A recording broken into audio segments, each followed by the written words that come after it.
Hello hello, welcome back to my channel. তোমাদের সবাইকে আবারও একবার আমার চ্যানেলে স্বাগত।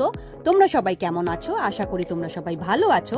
যেমন কি তোমরা দেখতে পাচ্ছ, আমরা দুজনে কিন্তু এসে গেছি কলকাতা এয়ারপোর্টে। একদম ঠিক, এয়ারপোর্টে এসেছি মাঝরাত থাকতে থাকতেই, কারণ আমরা এখন যাচ্ছি ছুটি কাটাতে। তাই জন্যে কলকাতা এয়ারপোর্ট থেকে প্লেনে করে আমরা যাব ডিরেক্ট আমাদের ডেস্টিনেশনে। আমরা এয়ারপোর্টের মধ্যে চলে এসেছি আর দাঁড়িয়ে পড়েছি ব্যাগেজ কাউন্টারে। এটা কিন্তু অবশ্যই কোনো মিনি ব্লগ হবে না, এটা কিন্তু হতে চলেছে ব্লগ সিরিজ। তাই অবশ্যই সবকটা সিরিজ কমপ্লিট করবার জন্য বা দেখবার জন্য বা আমরা কি কি করেছি সেটা জানবার জন্য শুরু থেকে শেষ পর্যন্ত কিন্তু আমার চ্যানেলে জুড়ে থাকতে হবে। আমরা আমাদের ব্যাগেজ কাউন্টারে কাজ শেষ করে বোর্ডিং পাস নিয়ে নিয়েছি। আমি কিন্তু খুব এক্সাইটেড, কারণ এটা হচ্ছে আমার ফার্স্ট এয়ারপোর্টের জার্নি। অনির্বাণের যদিও 2-3 বার এর আগে করে ফেলেছে, কিন্তু ওর কোনো কিছুই মাথা থাকে না।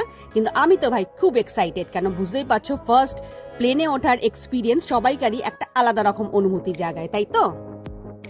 বোর্ডিং পাস পেয়ে গেছি আর তার সাথে সাথে জানা হয়ে গেছে যে গেট নাম্বার কত। কিন্তু তার আগে আমাদের কিন্তু ফিজিক্যাল একটা চেকিং এর মধ্যে দিয়ে যেতে হবে, যেখানে আমাদের চেক ইন ব্যাগ আর আমাদেরকে একটু ভালো করে আবার থরলি ওরা চেক আপ করে নেবে। এয়ারপোর্টে ঢুকেই যে দুটো প্রাইমারি কাজ করার থাকে সেই দুটো কমপ্লিট। তাই এখন আমরা বসে ওয়েট করছি, কারণ আমাদের এখনো প্লেন আসতে টাইম আছে, মানে বোর্ডিং হতে টাইম আছে। আমাদের গেট নাম্বার হচ্ছে 18, তাই 18 এর কাছে আমরা কিন্তু সিটে বসে আছি। আমরা এখন যাচ্ছি কোথায়? আমাদের পক্ষীরাজে বসতে।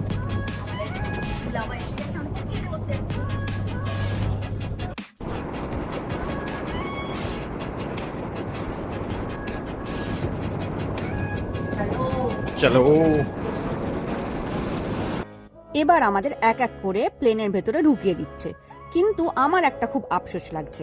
আমি ভেবেছিলাম যে আমাদের প্লেনে নিচ থেকে ওঠাবে, মানে গাড়ি করে নিয়ে যাবে প্লেনের কাছে, তারপরে আমরা প্লেনে উঠবো। আর সেই সময়টুকুনি আমি একটুখানি প্লেনের সামনে দাঁড়িয়ে একটু প্লেনটা ভালো করে ফটো নিয়ে নেবো আর কয়েকটা রিলসও বানিয়ে নেবো। কিন্তু না, অগত্যা আমাদেরকে টানেলের মধ্যে দিয়ে একদম ডিরেক্টলি প্লেনের মধ্যেই ঢুকিয়ে দিল। কি আর করা যায়, তাই প্লেনে ঢুকেই বসে পড়তে হবে।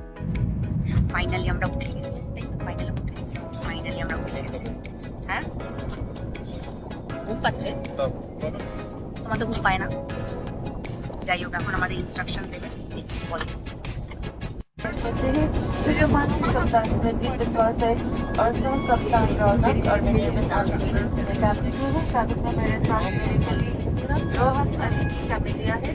हमारे आज की फ्लाइट में क्रू सदस्य हिंदी अंग्रेजी नेपाली बोल सकते हैं। ये उड़ान 2 घंटे में पूरी की जाएगी। धन्यवाद। ইনস্ট্রাকশন দেওয়ার কাজ কমপ্লিট, আর কিছুক্ষণের মধ্যেই আমাদের পক্ষীরাজ আস্তে আস্তে কিন্তু আকাশের উদ্দেশ্যে উঠতে শুরু করবে।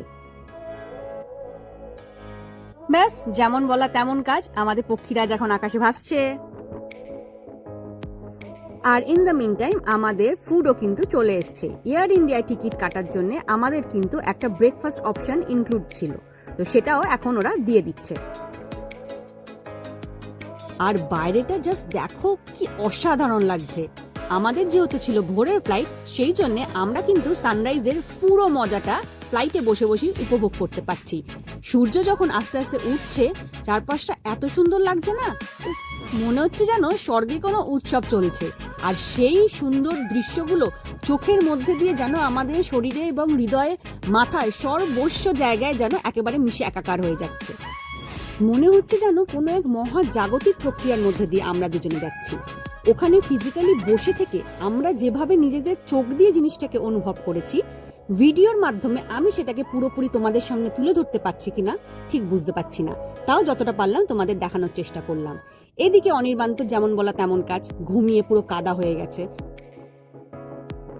আমি আর কি করব, বেশিক্ষণ তো বাইরে তাকিয়ে থাকা যাচ্ছে না, এত সূর্যের আলোর তাপ লাগছে। আমি তাই কিছুক্ষণ মটকা মেরেই ওর পাশে শুয়ে থাকলাম। কিন্তু কি আর মটকা মারবো, কিছুতেই মটকাটাও পর্যন্ত মারা যাচ্ছে না, মানে ঘুমের অ্যাক্টিংটাও পর্যন্ত করা যাচ্ছে না। অনির্বাণ সহ প্লেনের বাকি বেশিরভাগ প্যাসেঞ্জারই এমন ঘুমোচ্ছে, এবং তাদের মধ্যে থেকে কিছুজন এমন সজোরে নাক ডেকে ডেকে ঘুমোচ্ছে যে আমার ওষ্ঠাগত প্রাণ হয়ে যাওয়ার জোগাড়। কিন্তু কি আর করা যাবে, একটু আমাকে ওইভাবেই কষ্ট করেই মটকা মেরে থাকতে হবে।